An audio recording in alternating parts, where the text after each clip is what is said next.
ఇంట్లో ఫ్రూట్స్ ఇంకా వెజిటేబుల్స్ అన్నీ కూడా అయిపోయాయి. అవి తీసుకోవడానికని మాల్‌కొచ్చాం. అలా ఫ్రూట్స్, వెజిటేబుల్స్ అన్నీ తీసేసుకొని ఇంటికొచ్చాక ఇంక హెడ్ బాత్ చేయాలనిపించింది. హెడ్ బాత్‌కి ముందు ఆయిలింగ్ రొటీన్ ఉంటది కదా! ఇంకా ఈ ఇన్‌ఫ్లుయెన్సర్ వీడియో వచ్చింది నాకు యూట్యూబ్‌లో. చూసారా తన హెయిర్ అసలు ఎంత బాగుందో.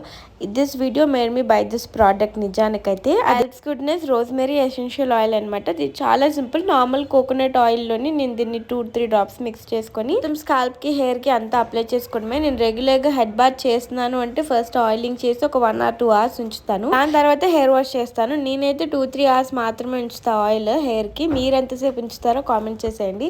అంటే కొంతమంది ఓవర్ నైట్ కూడా ఉంచుతారు కదా! ఇంక దాని తర్వాత హెడ్ బాత్ చేసి వచ్చాక ఇవి నా రిజల్ట్స్.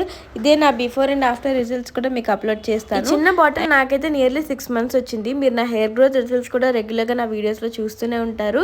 హెయిర్ గ్రోత్ ఇంకా అలానే బేబీ హెయిర్ చాలా ఎక్కువ వచ్చింది. మీకోసం ప్రోడక్ట్ ఇక్కడ ట్యాగ్ చేస్తా. అండ్ ఈ ప్రోడక్ట్ మనకి పర్పుల్ అవైలబుల్‌గా ఉంటుంది.